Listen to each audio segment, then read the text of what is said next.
biiftuutti arginee isaaf sagaduu dhufneerra hoo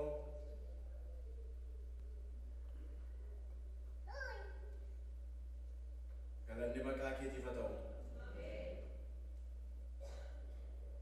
Jiraataa bara baraa kan taate, mootii moototaa kan taate, gooftaa gooftotaa kan taate,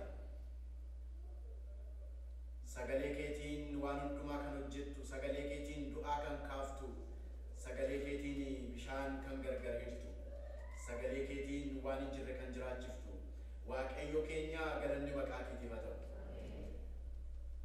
Ganama kanaaf fuula kee qulqulluudhaan gidduu keenya waan jirtuuf, mana kee keessa waan jirtuuf, saba kee gidduu waan jirtuuf galanni siif haa ta'u. Dubbii kee dhaga'uudhaaf qophoofnee dhiyaanneerra. Yaa Waaqayyo keessa keenya situ beeka. Maqaa Gooftaa Yesuus Kiristoosiin yeroo kana si kadhannaa wanti keessa keenya qabatee jiru hundinuu waci garagaraa, jeequmsi garagaraa keessa keenya kan nutti dubbatee qalbii keenya iddoo gara biraatti geessu yeroo kanaa kaasee maqaa Yesuus Kiristoosiin gabhaa jedhu. Lubbuun keenya sagalee kee duratti akka isheen tasgabbooftuuf maqaa Yesuus Kiristoosiin waciif asaasi diinaa maqaa Gooftaa Yesuus Kiristoosiin gabhaa jedhu. Sagalee keetti akka nu xiyyeeffanne kan godhu yeroo kana maqaa Yesuus Kiristoosiin haa qabamu. Hafuurri keenya akka gara iddoon taanitti deemu kan godhu yeroo gabaabduu fuula kee dura turru kanatti akka nu si dhageenye kan godhu maqaa Yesuus Kiristoosiin iddoo gad dhiisu. Ati duwwaan nu barsiisi. Sirraa barannaa gadi jennee nutti dubbadhu maqaa Yesuus Kiristoos Gooftaa keenyaatiin si kadhanna. Galanni Waaqayyoof haa ta'u. Hundumti keessan maqaa Gooftaa keenya Yesuus Kiristoosiin akkam jirtu. Egaa ayyaana alachuu Gooftaa keenya Yesuus Kiristoosiin ayyaaneffannee firas dubbifnee wanta qopheeffannes soorannee cucculuqnee yaanneerraa Waaqayyoof galannaa ta'u. Ganama kana sagalee Waaqayyoo keessaa Maatewos boqonnaa 2:16-13tti kan jiru walii wajjin ilaallaa isa dubbifameera. Sagalee kanarra deebi'ee dubbisu iddoo amma nu dubbifameera luba keenyaani. Maatewos boqonnaa 2:16-23 gubbaatti waa'ee mootichi Heroodis abboommi ijoollee dhiiraa mandara Beetlehem kutaa biyya Yihuudaa keessatti ijoollee dhalatanii waggaa 2 gadi ta'anii ajjeesise sagalee dubbatuudha itti fufee wanti walii wajjin ilaalu. Egaa Maatewosiin hundi keenya iyyuu wangeela Maatewos keessatti Maatewos kan inni irratti xiyyeeffatu waa'ee mootummaa Waaqayyoo akka ta'e beekna.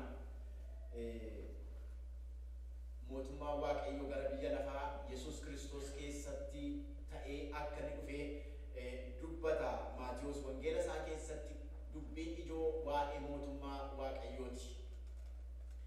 Kanaaf inni lafa barsiisutti barsiisa isaa, lafa barreessetti barreeffama isaa keessatti waan hundumaa keessatti waa'ee mootummaa Waaqayyoo mootummaa biyya lafaa kanarraa adda akka inni ta'etti dhiyeesseetu dubbatiin hin darbu.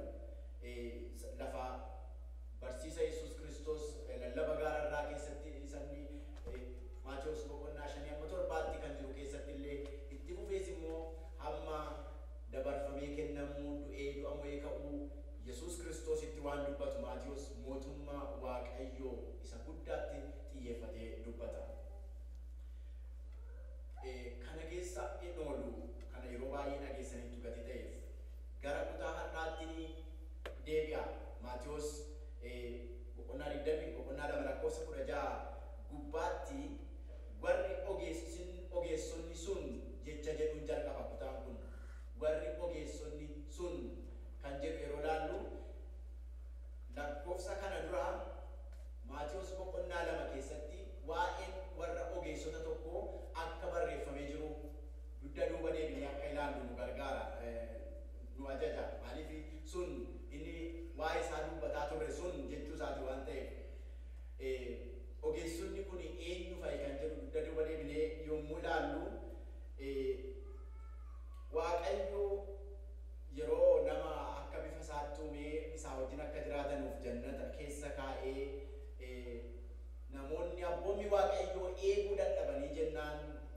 biyya lafaa irratti mo'ee jennaan Waaqayyo karaa raajotaatiin hin dubbate, Waaqayyo karaa mootota isaaniitiin hin ifate, namni garuu cubbuu hojjechuu jabaatee umatti fufee jennaan Waaqayyo furmaata tokko akka inni abdachiise, raajotaanis akka inni dubbate macaafa qulqulluu keessatti nuu caafamee jira.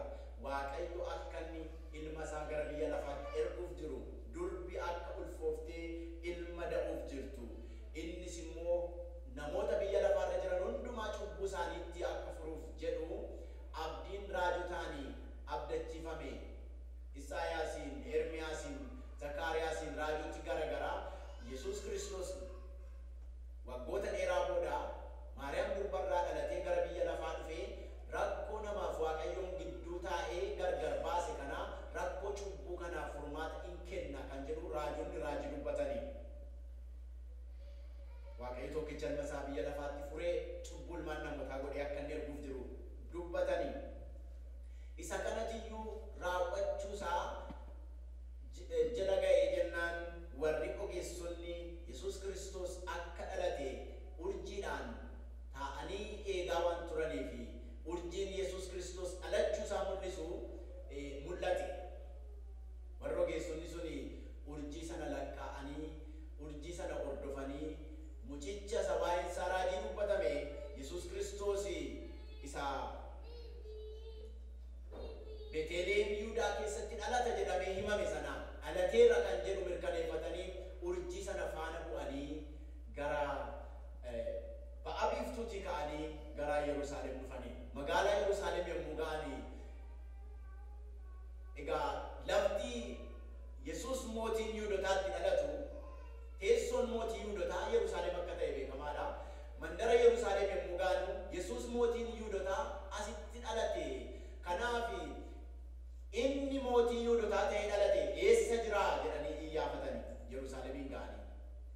Dubbiin kun gurra Heroodis lixxe. Maal jedhan karaa deemtonni? Inni mootii Yihuudootaa ta'ee dhalate eessa jira jedhani. Egaa Heroodis mootota walitti qabatee, luboota walitti qabatee masichi eessatti akka dhalatu gaafachiise. Isaan gaafate. Gara sanatu hin dhaqine waa'ee warra ogeessota sanaatu waan tokko jechuu barbaada. Isaanii warra dubbii raajota kakuu moofaa duukaa bu'aa turan isinitti mira.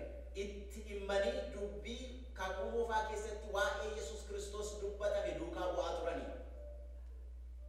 Isaan warra urjii milikkita argee manaa ba'eedha. Amma yeroo Yerusaalemiin keessa dhaabatanii inni mootii Yihuudootaa ta'ee dhalate eessa jira jedhanii yeroo gaafatanii isaan ba'a biiftuutii warra urjii hordofanii dhufanidha.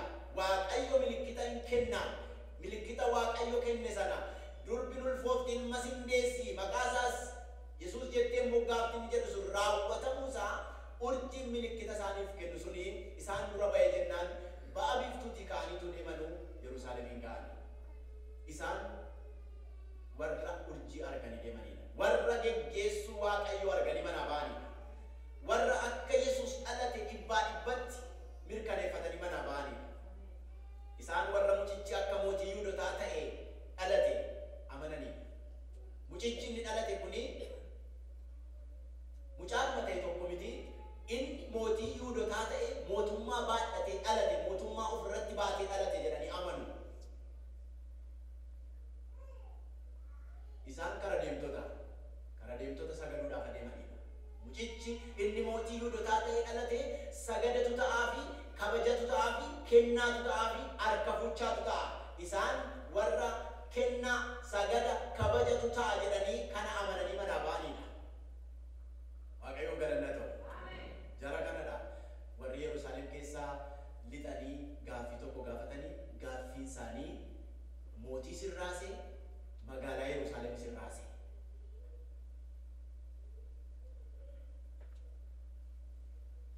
Gaaffiin jara ogeessota kanaa mootii sirraase, mootummaa Yerusaalem sirraase.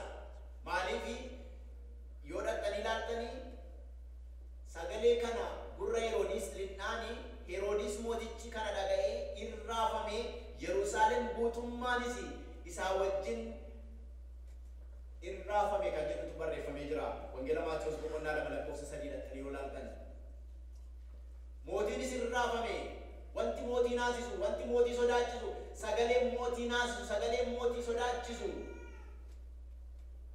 Maayinni kara deemtotatu mootii gara biraan dhalate jedhee Yerusaalem keessa dhaabbatee isumayyuu lafa teessoon isaa sirriitti hundee gadi fageeffatee jiru dhaabatanii mootiin gara biraan dhalateera jedhanii dubbatanii. Kanatu Yerusaalemiin raasee. Kanaaf lubootaa fi warra seera beekan walitti qabateetiyyuu masiichi eessatti dhalata jedhamee eegamaa jedhee gaafate. Walitti qabatee jennaan caafamee jira Beeteliheem Yihuudaa achitti dhalata jedhamee caafamee jira jedhanii isaan immoo caafamee jira jedhaniitti himani.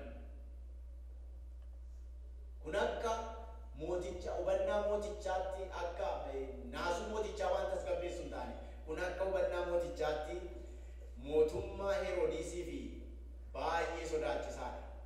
Beeteliheem Yihuudaatti dhalate jechuun mootummaa Heroodisiif baay'ee sodaachisaa ture. Kanaafuu raajiin kun bara mootummaa isaatti akka raawwatamneef wanta danda'u hundumaa gochuu jalqabe. Raajiin dubbatame kun bara mootummaa kootiitti hin ta'u. Awwaala koo irratti ta'a jedhu miti mootonni tokko tokko. Kun kan ta'u lafa awwaala kootii irratti ta'a. Tun jiru tun lubbuudhaan jiru hin ta'u jedhu miti. Waaqayyo garuu hin godhe. Baruma Heroodis mootichaatti awwaala isaa irratti tun taane baruma Heroodis mootichaatti Waaqayyo mootii Yihuudaa mandaraa Beeteliheem keessaa akka dhalatu godhe. Kanammoo otuu Heroodis hin dhalatin Waaqayyo dubbate. Dubbii Waaqayyootu caala. Kanaaf dhimmi Heroodis teessoo mootummaa ofii isaa irratti bubbuluudha malee saba Israa'eliif kan ta'u dhalatee dhalachuu baatee dhimma isaaniiti. Kan isaa teessoo mootummaa isaa jabaatee akka inni Yerusaalem keessa turuudha. Sabni Yerusaalem mootummaa Heroodisitti gammadee mootummaa Yesuusitti gammadee dhimma isaa miti. Sabni itti gammadee gammaduu baatee salphaatti hin dhufne mootummaan kuni qalbiitti finne miti. Heroodis qalbiitti mootii ta'e miti. Heroodis qalbiitti biyya bulchuu argate miti. Kanaaf inni qalbiitti gadi hin dhiisu. Dhimma teessoo mootummaa isaa harka isaa keessa bubbulfachuuti dhimmichi. Dhimmi Waaqayyoo immoo mootummaa ilma isaa keessaanii mul'atee gooftummaa cubbuuf gooftummaa du'aa raawwatee barbadeessu ture. Hallelujah. Dhimmi Heroodis teessoon isaa akka ittiin bu'amne barbaaduudha. Dhimmi Waaqayyoo immoo teessoon tokko nama gidduu dhufee akka taa'u gochuudha. Innis Yesuus Kiristoos isa mootii Yihuudaa ta'ee dhalateedha. Teessoon isaa magaalaa Yerusaalem keessa akka teessu ijoolleen Xiyoon akka salaalanii akka isaaf sagadani gochuudha. Kan Waaqayyoo immoo hin ta'u ammayyuu. Kuni bara mootummaa kootiitti hin ta'u. Raajoon luboonnii fi warri seera beekan kana caafamee jira raajotatu dubbatee jedhanii mirkaneessan hin ta'u. Namoota waameetu loltoota waameetu ajajee dhaqaa Beetelihemitti tarkaanfii fudhadhaa. Ijoollee dhiiraa waggaa 2 gadi waggaa 2 isaa gadi tokkitti biraan darbinaa ajjeesaa. Maaliif isaan keessaa tokko abaluu isaan beeknu malee mootii Yihuudaa ta'ee dhalate.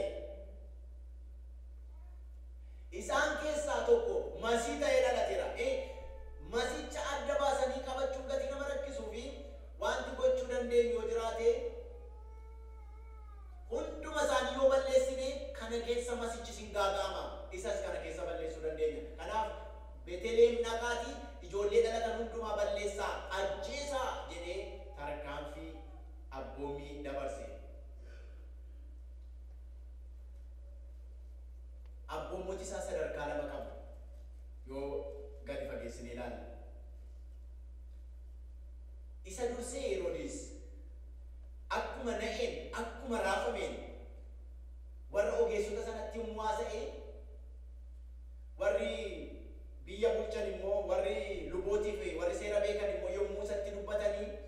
kuni caafamee jira. Isaan raajonni taraa dubbataniiru dhuguma dhalataa mootii Yihuudaa kan ta'e mucaan tokko Beetlehem Efraataatti dhalata jedhamee caafamee jira jedhanii yeroo isaan mirkaneessanitti akka jedheen dhaqaatii waa'ee mucaa kanaa hubadhaa qoradhaa jedhee abboomii dabarse. Isaan kun kara deemtota, isaan kun ogeessota, isaan kun sagaduu dhaqu, isaan kun qorachuun naqan, isaan kun hubatanii manaa ba'an, isaan kun hubachuun naqan. Heroodis garuu dhaqaa hubadhaa qoradhaa jedhe. Maaliif nama raafamedha. Namni raafame, namni sodaate, namni yaaddoon isa raase, nama waan godhu beekullee akka inni isa dagatee akka isaan raafamu godha. Isaan kun sagaduu dhaqu, isaan kun kennaa fudhatanii ba'an, isaan kun mooticha isa mootii ta'ee dhalate sana ijaan arganii Waaqayyoon galateeffachuudhaaf inni immoo hubadhaa qoradhaa jedhu. Kana gochuu isaatiin Heroodis abboommi kenne kana keessatti waa lama fakkeessee darbuu barbaade. Tokko mootiin ariitiidhaan tarkaanfii akka fudhanne mirkaneessuu barbaade fakkeessuudhaan. Waan dubbii kana dhageenyeerraa hin ariifannu qorannoo hubannoo gaafata. Qorannee hubannee waan sabaaf ta'u itti adeemna waan jedhu fakkaata. Sababiin isaa bilchinni mootii dubbii qorachuu keessa jira gati ta'e. Bilchinni mootii dubbii qoratee adda baafatee hubannaadhaan tarkaanfii fudhachuu keessa jira gati ta'e.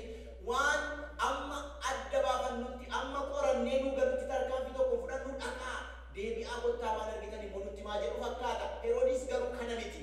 Inni bilchina mootiirraa eegamu yeroo raafame sanatti of keessaa dhabeedha. Bilchina sana hin qabu. Inni nama ogeessa waan gochuuf ka'u beeku miti. Raafameera. Sagaleen ogeessota sanaa mooticha raaseera. Kana booda inni nama bilchina mootummaa geggeessuu of hirkaa qabu miti. Al tokko namoonni erga bilchinni mootummaa isaanii harkaa kufee mootummaa irra turuudhaaf waan baay'ee godhu nama baay'ee fidu rakkina baay'ee irraan nama ga'u. Akka biyya keenya amma ta'an. Erga bilchinni mootummaa isaan harkaa kufee, erga bilchinni geggeessummaa isaan harkaa fudhatame, erga bilchinni geggeessummaa isaan jalaa sekeraa'e booda itti fufanii bulchiinsa irra turuudhaaf waan godhanu godhenne dhaqaatii ilaalaa kottaa. Nummoo yeroo sana ani immoo dhaqeensaa gadaasinii wajjin jedheen mootiin biyya lafaa kanaa har'as rakkina akkasii qabu. Akkuma namicha kanaa namichi kun jireenya soba dhugaa fakkeessuun gonfameetu abboommii kana kenneef. Heroodis inni lammataa rakkoon isaanii inni lammatanii kana keessatti wanti inni dubbachuu barbaade namoonni kun karaa isaa deebi'anii akka isaan sagaduu isaanii mooticha dhugaa ba'uu isaanii kennaa isaanii kennuu isaanii gara piroojeektii qorannoo mana mootummaatti jijjiiran gochuu ture. Waaqayyo garuu kanatti dabarsee isaanii kennine. Yeroodhuma isaanii isa dhaggeeffatanii isa biraa gadi ba'anu urjichi si'a ammasitti mul'ate. Gammachuu guddaadhaan urjicha hordofanii gara lafa mucichi jirutti deemanii jedha. Galanni Waaqayyoof haa ta'u. Waaqayyo nama isa qabatee manaa ba'ee karaatti nambisu. Gorsi nama dogoggorsu gorsa mootiillee yoo ta'e Waaqayyo yaada isaa dabarsee booji'amutti hin kennu. Abboommii Heroodis keessatti inni lammataan inni guddaan mucicha isa mootii Yihuudaa ta'ee dhalate sana ajjeesu ture. Mucicha isa mootii Yihuudaa ta'ee dhalate sana ajjeesu. Inni jalqabaa ogeessota sana hojii gara biraa kennuu isiniin jedheera. Inni jalqabaa inni lammataa immoo loltoota isaa ergee mucicha isa mootii Yihuudaa ta'ee dhalate sana ajjeesu ture. Ijoollee dhiiraa waggaa lamaa gadi akka inni ajjeesise barreeffamee jira. Sagaleen Raamaatti dhaga'ame sagalee moo'ichaa fowwaannaa ture. Raahel ijoollee isheetiif boosse. Isaan waan hin jirreef jajjabaachuu diddee isa jedhu ture. Sagaleen kun ijoolleen waggaa lamaa gadi gaafa ajjeefamanii haati hundumtuu hin boo'anii hin gaddanii gadda mucaa waggaa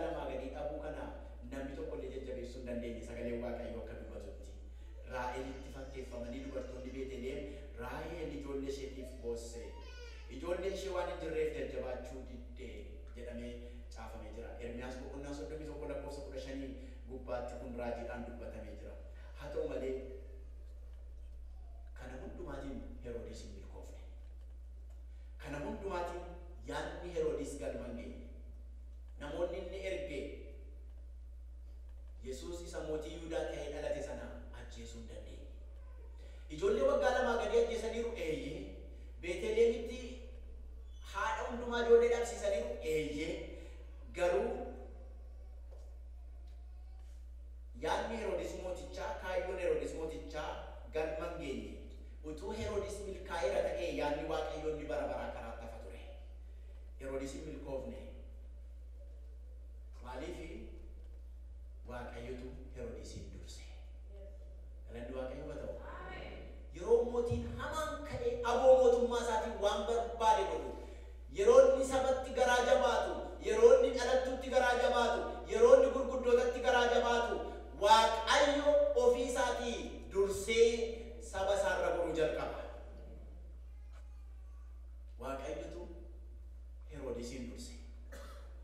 Yeroo namni aboo lafarraatiin miidhaa geessuu, lubbuu balleessuutti garaa jabaatee ka'u, ofii isaatii cimee dhaabachuudhaaf, mootummaa isaa cimsachuudhaaf yeroo inni jabaatee aboo isaatti dhimma bahuu jalqabu, Waaqayyo immoo abjuu isaatti dhimma bahuu jalqaba. Haleluuyaa. Waaqayyo abjuu waaqarraatti dhimma bahee Heroodisin yaada isaa karaa hambise. Si'a 4 kutaa kana keessatti si'a 4 Waaqayyo abjuudhaan Yesuus Kiristoosiin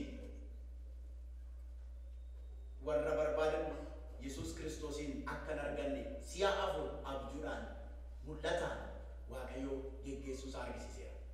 Si'a tokkoffaa boqonnaa 2:12 gubbaatti ogeessonni sun gara Heroodisitti akka hin deebineef abjuutti waan ilaalaniif, waan ajajamaniif karaa biraatiin gara biyya isaaniitti deebi'uudhaaf sokkanii. Galanni Waaqayyoo haa ta'u. Gara Heroodisitti akka deebi'anuuf Heroodis abboome. Waaqayyo immoo abjuudhaan karaa Heroodis hin deebi'inaa jedhee ajaje jedha. Ajaji kan Waaqayyootu caala. Waaqayyo yeroo lafarraa abboommi mootii biraa ba'u wanti oolchu hin jiru, nama kan oolchu hin jiru. Keessumaa bara Heroodisitti abboommi mootii garan galu, namni abboommi mootii oolchu hin jiru. Warri ogeessonni sun abboommi mootiitii karaa sana dhufaniiru, akkuma tasaa ta'ee harka mootichaa bu'aniiru, wal arganiiru, deebi'anii mootichatti gabaasa godhanii darbuu qabu. Garuu Waaqayyo waaqarraa abjuu ergee karaa sana hin deebitanu jedhee ajaje. Ajaja Waaqayyoo abboomamanii karaa biraa galanii Waaqayyoo galanna ta'u. Lammata irratti ergamaan gooftaa tokko abjuutti Yoosefitti mul'ate, ka'i mucicha fuudhii haadha isaa fudhadhuutii biyya Gibxitti baqadhu. Heroodis mucicha ajjeesuudhaaf waan barbaaduuf hamma ani sitti murtii achuma ture ittiin jedha Maatiyos 2:13 gubbaatti. Yeroo Heroodis ajjeesuudhaaf warra ajjeesanu ergu, Waaqayyo immoo Yoosefin biratti abjuu erge. Galanni Waaqayyoo haa ta'u. Heroodis loltuu hidhatanii jiranu ajjeesuudhaaf, Yesuusin balleessisuudhaaf mootii Yihuudaa ta'e isa dhalate loltoota erge. Waaqayyo immoo abjuu erge. Har'as Waaqayyo abjuu erga. Har'as Waaqayyo dhaloota abjootan qaba.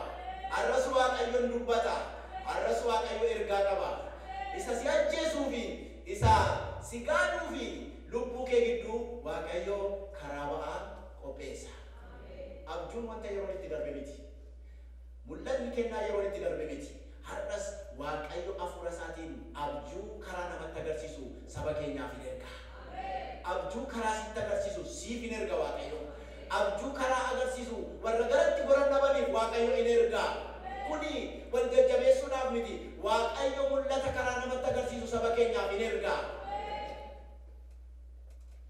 Ergamaan gooftaa tokko biyya Gibxii Yoosefitti mul'atee, warri lubbuu mucichaa barbaadan du'aniiruuti, ka'i mucicha fudhadhu, mucicha haadha isaas fudhadhuuti biyya Israa'el dhaqi ittiin jedhe. Hin ga'i. Heroodis hin du'e. Yesuus Kiristoos jira. Yesuus Kiristoos jira jedha. Yesuus Kiristoos jira. Heroodis hin du'e. Akka jedha macaan mata akka jedha. Boqonnaa 19 lakkoofsa 2, boqonnaa 2 lakkoofsa 19 irratti ilaaltan. yeroo Heroodis du'etti garuu jedha. Haleluuyaa. Kan Yesuus Kiristoos garuu mootummaan isaa kan durii bara baraati jedha. Mucichi hin dhalata. Gooftummaanis gurmuu isaarra jira. Mootummaan isaa kan durii bara baraati jedha. Inni mootummaan isaa kan durii bara baraa ta'e gaafa dhalatu inni mootummaan isaa waggoota xinnoodhaan lakkaa'aman irraafame. Raafamuu duwwaa miti dhumarratti hin du'e. Ituma ariitu, utuma gaadu, loltootas abboomis ituma dabarsuu hin du'e. Abjuun Waaqayyo ammas hin dhufe. Yoosef kai mucicha haadha isaa wajjin fudhadhu Israa'elitti deebi'i. Galanni Waaqayyo haa ta'u. Akka baqatetti nafu namni Waaqayyo. Akka baqatetti akka ari'atametti nafu namni Waaqayyo geggeessu. Akka gadi jedhetti, akka dhukatetti, akka sodaatetti nafu Waaqayyo gooftaan maccaa sagalee qaba. Yoosef abjuudhaanis gorfamee gara kutaa biyya Galiilaatti hin dhaqe. Ka'ee gaafa dhaqu karaa irratti waa dhaga'e.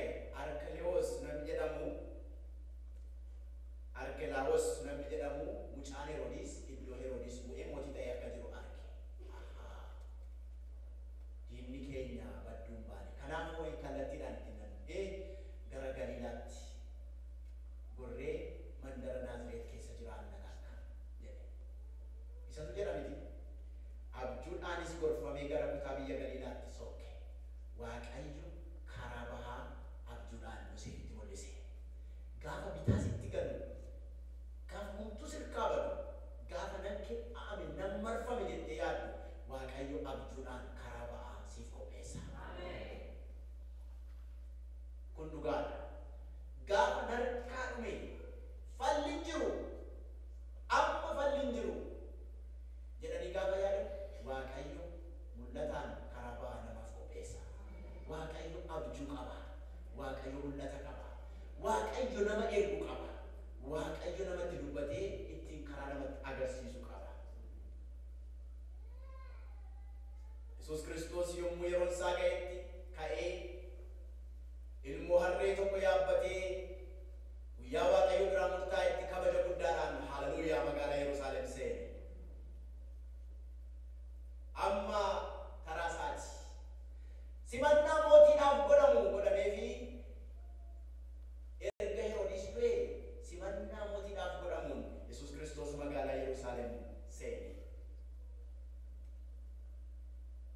Yaa ijoollee Xiyoon hin sodaatinaa, kunoo mootiin keessan ilmoo harree irra taa'ee dhufa jedhee Zakkaariyaas raajichi boqonnaa 9:9 gubbaatti kan dubbate raawwatame.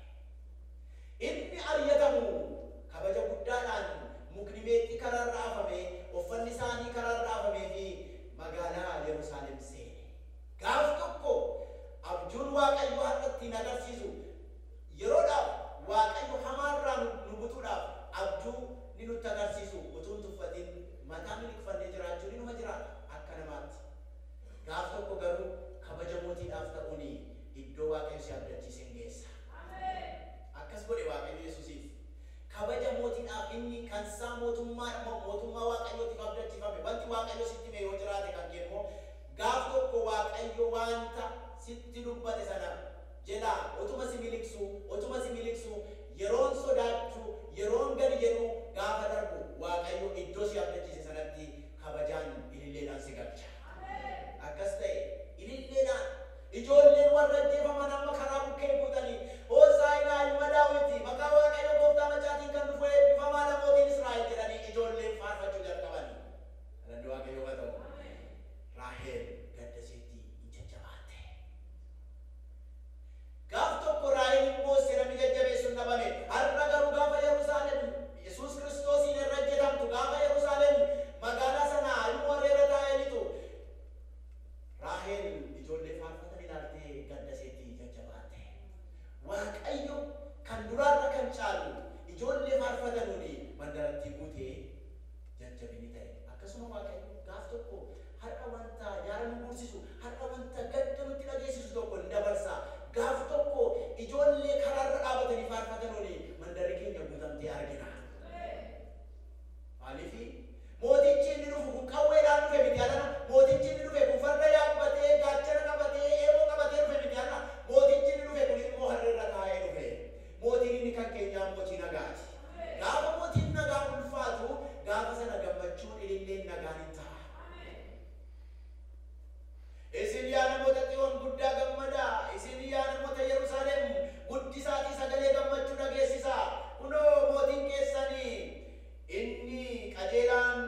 waan tokko dhimma baafachuu akka hin dandeenye hin argitu. Biyyi lafaa isa duukaa bu'ee waliin jedhan. Warra Fariisotaatiin dhaabatanii ilaalan akka Yerusaalem galan. Isin waan tokko dhimma baafachuu akka hin dandeenye hin argitu. Ilaala kunoo biyyi lafaa isa duukaa bu'eera. Raacitii Heroodis. Kanaaf Yesuus Kiristoosin ammeessanii qabanii bara Phiilaaxoos Phenxeelichaatti dabarsanii akka itti faradamu, akka ajjeefamu, fannoo irratti akka inni dabarfamee kennamu godhanii. Inni kun akeeka Waaqayyoo isa jalqabaa raawwachiise. Isaayaas raajichi boqonnaa 53 lakkoofsa 7 kaasee inni calluma jedhe akka odaa qalamuudhaaf oofamtu calluma jedhe homaan dubbanne calli jedhe yommuu kabalanii yommuu itti tufanii calluma jedhe. Nu hundumti keenya akka hoolotaa karaarraa bannee ture. Waaqayyo garuu yakka hunduma keenyaa isarra kaa'ee jira. Yeroo Waaqayyoof ulfina kennuun ga'utti Yesuus Kiristoos fannoo gubbaatti ol ba'ee jaalala abbaa koo malee kana gochuu eenyuyyuu hin danda'u isa jedhee fedha kootiin lubbuu koo dabarsee saba kootiif nan kenna biyya lafaatiif nan kenna jedhee lubbuu isaa dabarsee fannoo gubbaatti kenne. Dhiigi isaa fannoo qaraanioo irratti gaafa lola'u biyya lafaa irratti Waaqayyo cubbuu ilmaan namootaa hundumaa namarraa qulleesse. Araarri guddaan namaaf Waaqayyoon gidduutti ta'e. Waaqayyo biyya lafaa ofitti araarse. Har'a konsaatiif dhiiga isaa fudhachuuf yeroo dhiyaannu kanatti Yesuus Kiristoos sababii cubbuu kootiif cubbuu keessaniitiif akka inni fannoo irratti du'e yaadanna. Sababii inni fannoo irratti dhiiga isaa nu dhangalaaseef cinaacha isaa irra waraanameef aniif isin har'a warra fayyanii mana Waaqayyoo keessa jiraatan taane. Namoonni baay'een immoo kana keessaa carraan arganne. Yeroo dhufnee kennaa qulqulluu fudhannu nuun seenaa kana yeroo yaadannu Waaqayyo gooftaan maccaa saba dukkana keessa jiru akka baafnuuf dhuga baatuun jireenyaa akka isaaf taanuuf akka nu waame yaadadha. Inni mootii Yihuudaa ta'ee dhalate Yesuus